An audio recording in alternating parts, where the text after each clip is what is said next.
Ladies and gentlemen, now in today's video, we're going to be breaking down the full abilities and synergies for the brand new Mutant Champion Stryfe, and this character looks absolutely nuts. He looks like the closest thing that we have seen to a mutant version of Aegon, and at least on paper, absolutely everything is there. The damage output, the utility, the synergies are fantastic as well. There is so much good stuff and so much hype with this character. He looks absolutely phenomenal, and I think at least on paper there are pros in comparison to Aegon, but there are also a few cons as well. He seems like he's going to be a bit of a weird character to play to a certain extent and require a little bit of practice to get used to as well. But if you can master him, man, he seems like the damage potential and the utility is just going to make him one of the best options for a lot of content like Labyrinth of Legends and also the Abyss of Legends as well. So I think in those high ramp up scenarios, he's going to be like hopefully another Aegon type character. And yeah, I've kind of got beyond god tier expectations for this dude, at least from what I've read. But I think minimum he's going to land in the god tier, maybe solid god tier. But again, we don't really know how characters perform until we get the opportunity to test them. So yeah, maybe I'm getting a little bit too excited, but honestly, he just looks amazing on paper, and I can't wait to test this champion out. But I wanted to start off by talking about the synergies, the Apocalypse synergy in particular, because he can become a Horseman of Apocalypse. Now, the final hit of the Special 2 attack on Stryfe pauses all shock effects on the opponent for 4 seconds, and that's just the standard synergy. You don't need the Horseman ability in order to activate that one. However, if you give him Horseman, whenever you've got 20 or more telepathic charges, he becomes passively unblockable, I believe, for every single one of his hits. So Aegon requires like that 999 combo in order to become fully unblockable. So yeah, having passive unblockable off that man is just absolutely insane. But also the benefit for Apocalypse as well is activating a Special 1 or Special 2 increases the potency of his personal burst damage by 25%, but this can stack up to a maximum of 300%. So Apocalypse, in all honesty, man, I feel like his special attacks like hit quite hard once you go fully ramped up, but having like 300% more damage on those is gonna make him a beast for like long form content. So like Stryfe is gonna be insane, Apocalypse is gonna be insane, like Cable's gonna be insane as well.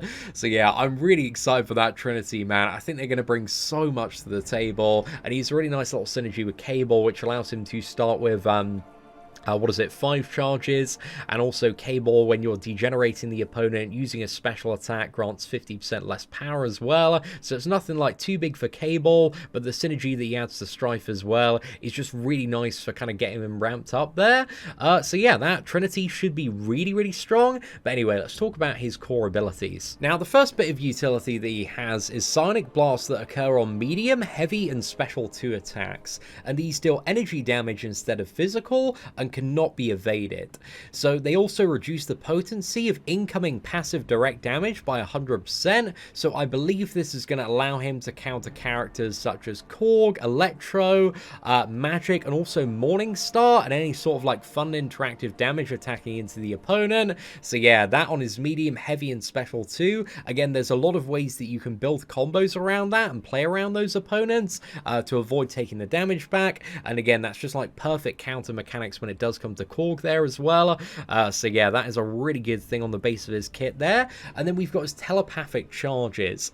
Now, he has a maximum of 20 of these on his base, but also you can get up to 100 via storing them on the Special 3. So you can get 100 persistent plus like 20 on top of that as well. So the absolute maximum charges throughout the duration of a quest, I believe, is 120 that you can have once you've got the 100 persistent and got them like fully ramped up in a fight as well. So again, keep that in mind when it comes to all of the scaling around telepathic charges. So these charges are unaffected by ability accuracy reduction, reduction, however, cannot be gained while he's suffering from a power lock, power burn, or power drain, and all attacks gain 70 attack rating per telepathic charge. So when fully ramped up, this is about like 8,000 and a bit attack rating on every single attack, and the special 2 has even further attack bonuses as well.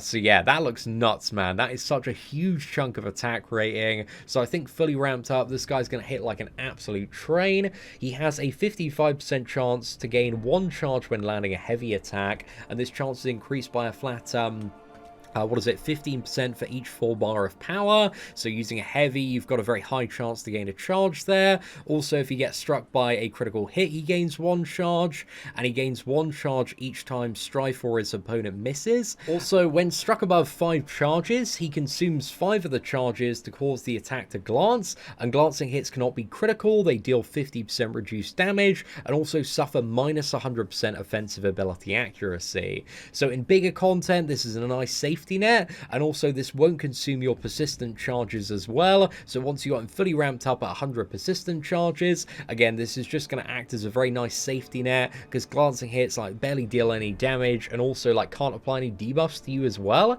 So yeah, going to be very, very tanky, I imagine, if you do mess up. So a little bit more forgiving in comparison to maybe playing Aegon there. Also, striking an opponent or into their block while they are unstoppable consumes 2 of these charges to remove the effect and inflict a passive stun for 1.2 seconds. So you can hit into unstoppable opponents. I don't know if this applies to encounters the champion as well, but like Juggernaut, this should be really, really good for. But yeah, also like the Collector, maybe in the Abyss of Legends, like he's always going unstoppable, so this could be very, very useful for at the same time. So yeah, I'm curious to see exactly how this one works, but again, he can remove unstoppable at the cost of 2 charges and also stun the opponent as well, which is very, very nice.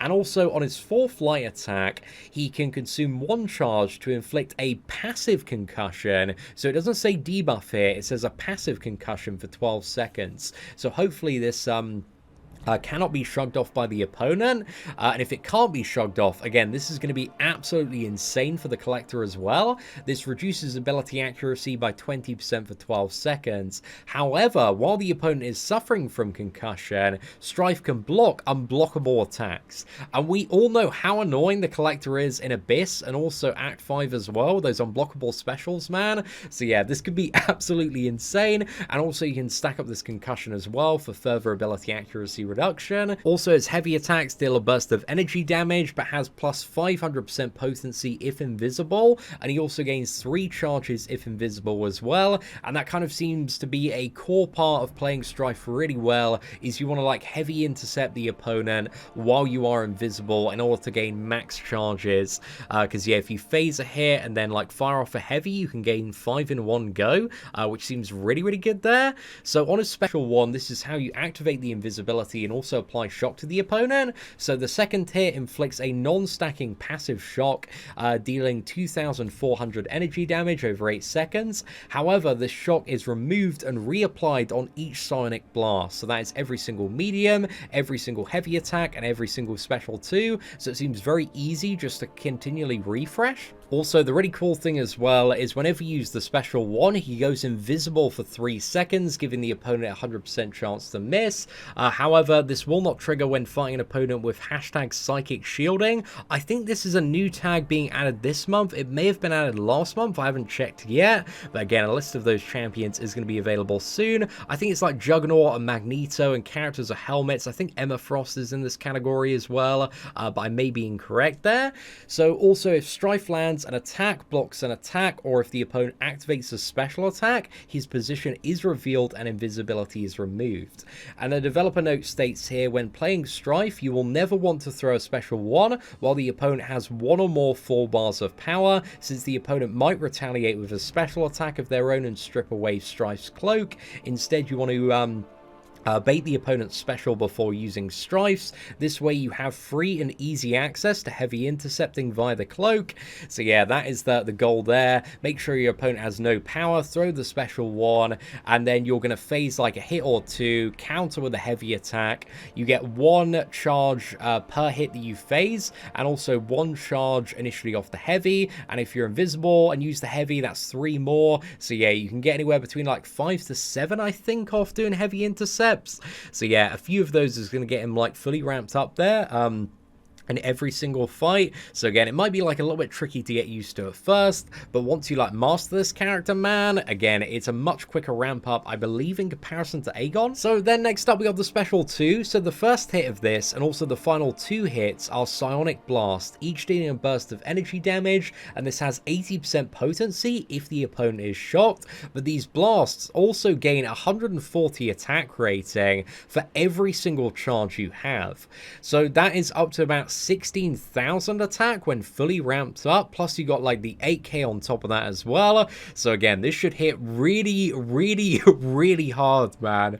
I'm very interested to see how hard those special 2s are going to be hitting, like once Stryfe is fully ramped up there, but honestly, I think the damage is just going to be absolutely phenomenal off the special 2. So yeah, I'm very excited to see some big yellow numbers off that, but then we got the special 3 as well. So when you activate the special 3, you gain 5 persistent telepathic charges, and these last for the rest of the quest, but are capped at 100. And you consume all of your charges currently, each one becoming a persistent charge, and persistent charges cannot be consumed to trigger abilities, but will still grant the attack rating bonuses on his base and also special 2 as well. But if the opponent is shocked as well, you inflict a passive concussion for 30 seconds, reducing the opponent's ability accuracy and also allowing you to block the unblockable special attacks as well. So yeah, there just seems like such huge potential in that special 3. Again, you are going to need to throw throughout the duration of a quest, really about 2 or 3 of these, I think, before you start to see the really big numbers on Stryfe. But once you hit those like 100 persistent charges, again, there's no need to throw any more. You can just use like special 1s and special 2s, and I think you're going to absolutely shred everything. So yeah, the ramp up seems pretty damn cool, but we also do have the awakened ability as well, and it seems like the awakened ability is going to be very nice to have, but not absolutely essential for the character. So his signature ability is whenever you gain a charge from any other source than this ability, he has a 20% chance to gain 1 additional charge. Again, it's nice to have, doesn't seem essential for the character though. On top of that, whenever the opponent glances a basic attack, he has a chance to activate his special 1 invisibility for 3 seconds. So yeah, that's kind of like a nice fail-safe on top of his glancing already. And also, winning a fight converts 70% of his charges into persistent charges. Again, you've got a way to convert them via the special 3, so it seems like he doesn't need to be awakened to be a really good character like Aegon. However, again, this is going to be nice in some scenarios, especially like shorter fights as well, where you can't quite reach that special 3. So yeah, that seems pretty damn cool. Now, to quickly go over a couple of the synergies that we missed off, he also has a synergy with Ebony Maw. Once per fight after being struck by a basic attack, the opponent is inflicted with a passive falter for 3 seconds, giving them a 100% chance to miss. So again, this seems like a great way just to ramp him up even quicker if you can gain, a falter off getting hit or hitting your opponent there. So that seems like a pretty nice time. But not needed, but like a nice thing to have for the champion. Also, Ebony Maw, while the opponent is suffering Black Tongue, they are inflicted with a 3-second falter debuff every 13 seconds. Additionally, while the opponent is faltered, gain 40% attack rating. So this synergy allows Ebony Maw to get falters even when he's fully ramped up. So it seems like a very nice needed bonus for the character.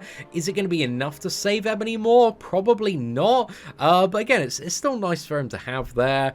And then next up, we've got one with Hood, Guillotine, and also Thor as well. So Stryfe starts the fight with invisibility active. Again, this paired with a cable synergy as well is going to be so incredibly good, because you immediately start with like 5 charges for cable. If you can start the fight invisible as well, and then throw off a heavy intercept, you immediately go into like 10, maybe like, you know, up to 13, 15 with the awakened ability, giving you Additional charges there. So yeah, the ramp up seems really, really quick if you do have the full team synergy around him. And again, you can have Hood, Guillotine, or Thor for this one. Hood gains 50% attack rating while invisible. Guillotine, her souls last 30% longer and are also paused during either champion's special attacks. So that should be really, really good for kind of prolonging the duration of them.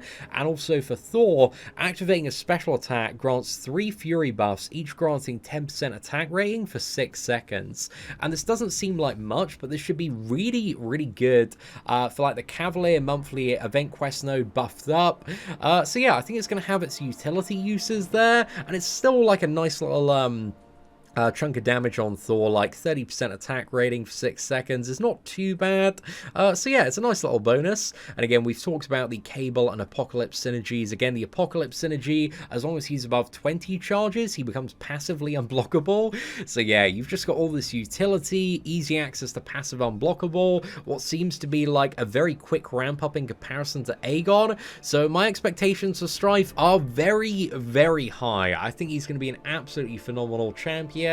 But again, I really hope he does live up to my expectations. But anyway, ladies and gentlemen, let me know your thoughts on Stryfe and his synergies in the comment section below. And if you did enjoy today's breakdown, please do smash that like button. That'd be greatly appreciated. But aside from that, thank you all very much for watching. Take care, and I hope that you have an absolutely fantastic day.